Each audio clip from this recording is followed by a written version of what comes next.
What's up, SES? I'm back with another. Today's the day, man. So, got a concrete cutter. That coronavirus is taking over, man. This is like our normal 1 week water and juice supply. Yeah, orange juice and milk and all that stuff. Man, they was going crazy. I tried to get this like 3 days ago and it was like not possible. But I ain't gonna run on about that. So tonight I'm gonna cut this concrete and I'm gonna let y'all know what my intentions are. Cause I always say what I'm gonna do and it just don't work out every single time. So right here, you got a 16-pound hammer, bull point.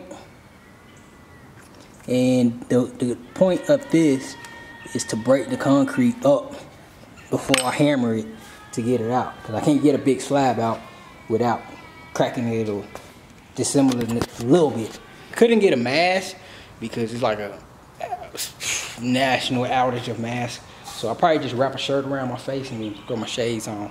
And that'll be my protective gear. But only thing that I was pretty questionable on with this cutter, which I'm finna show y'all, is I want it to lift closest to the wall as possible. So it's not gonna be possible to do that because of the width of the cutter. But this is what I really wanted to see. So it's not too far off, not bad at all. But another thing is how far can I go?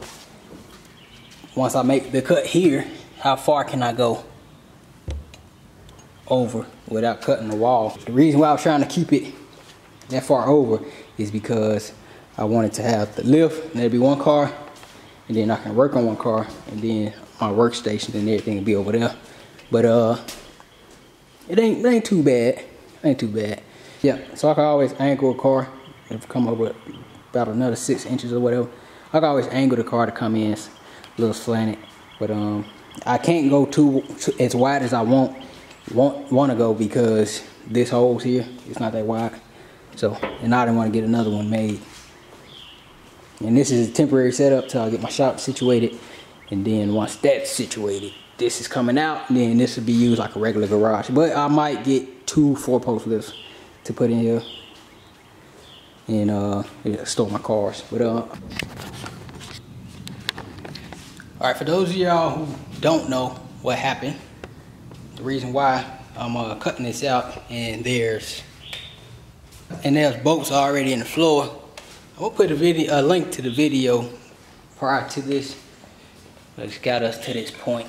But I need to order some more. I need to order some more anchor bolts, because these are done for. I was thinking like, man, is it possible to just clean them off? Or they got the concrete epoxy on it, and like I said, in that video I put it in there, I'm not putting no car on no epoxy filled holes. It's just not gonna happen. Alright, this is why I decided to start cutting 2 anchor bolts on both sides that were in the way. I found my iPro right here, and I put a fresh blade on the saw so I can cut it even with the concrete. Here, I didn't know my back was to the camera, but sorry about that. I know next time to look.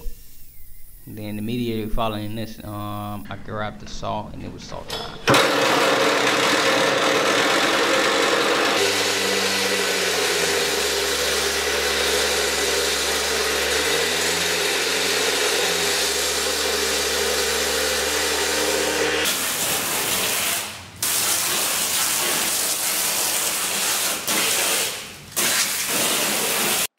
Have to clean the garage wall. Alright, this is where all the labor come in, the time. I've seen some concrete people say you could get that out in no time, but not for me. I don't know if it was something I did or what.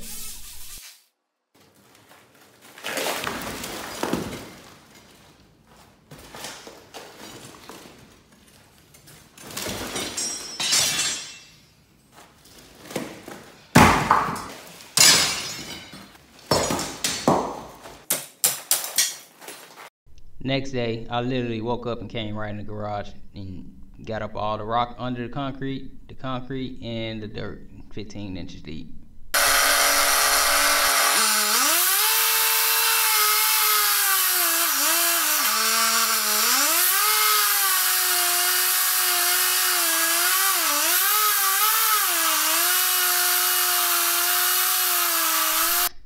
Alright, so at this point I'm cleaning up the floor, and the reason why is the night before I didn't sweep the stuff out of the way, and I hit the concrete and all of that sludge, dirt, and mud flew right in my face the first hit.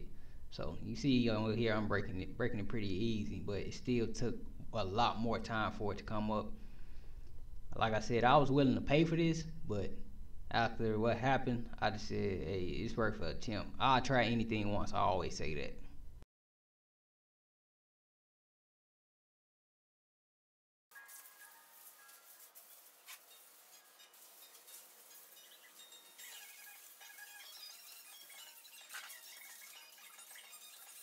Alright guys, SCS, I'm back. I'm pretty much sure I'm looking crazy. Yep, I already know, looking crazy. But I'm gonna give y'all a little overview of what my plan is. So we got this one fully set, but I wanna go a little bit deeper. It's 15 inches deep, so my plan was to go 15 by 30 by 30. So I wanna go 18 now. So I'm gonna go 18, I'm gonna go 3 inches deeper, and then I'm gonna put that fill rock back on there, because that's what stops the concrete from sinking. So I'm gonna go 3 inches and fill that 3 inches, and then we'll put the concrete on top of that. So this one, I ain't even pulled it out, man. I got homework to do, so I just said I'm gonna do this during the week, because I planned on originally doing this in 2 days. I underestimated this job. It's very time consuming, very laborious, but it is worth it in the end for me. I don't know about anybody else, but for me, it'd be worth it, because I'll be able to not be on my knees all the time and bending my back over under the car, smacking my head. I'll be able to literally stand up and work. Chair under the car and working. But can't wait to get to that point. So once I get everything out of here, I think I'm gonna just load up all this concrete and take it somewhere, like to a dump or something, and that'll be that. But for the dirt, I'm just gonna stick it in the backyard, because the dirt and the field rock, I'm gonna have to use some of that for my shop when I eventually start that. So I'm just gonna set it off to the side in the backyard. But yeah, I'll say another day with that, and then I'm gonna work on cleaning in the garage. It's so messy. Stuff is everywhere from the sauce splattering, and it made gooey. I rinsed off most of that. It made a lot of gooey material. And I thought it'd dry, because it happened last night and it was pretty warm. But yeah, it didn't dry, so it was just goo everywhere. But definitely gonna clean this up. And then I'll say Saturday, it is Sunday, Saturday, I'm gonna go get a 6 cubic foot mixer. All right, I'm back. So 30 by 30 by 15. So 2, 6, 2, 6, and 1, 3. I'm not sure it's picking it up. It equals 7.8 cubic feet. 7.8 cubic feet. So with that, we got a 6 cubic feet mixer. I gotta have both of these ready at the same time. So when I dump the first one, I can hurry up, drop more bags in, let it mix, drop the second one and drop the rest in there, and then one more in there.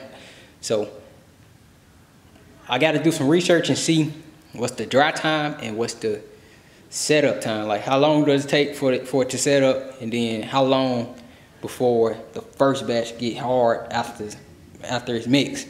Because if I can't do it in that time, I'm just gonna have to call a concrete truck or find a mini mixer, which I'm pretty sure I won't be able to find around here. If I can, I just hope it's at a good price. So once I do my research and find out about the concrete, that'll determine the type of mixer I'm gonna get. And then there is a lot of tool rental places around here. So if the 6 foot cubic mixer from Home Depot don't work, I can go get the other mixer if I can find a bigger one that can do like 8.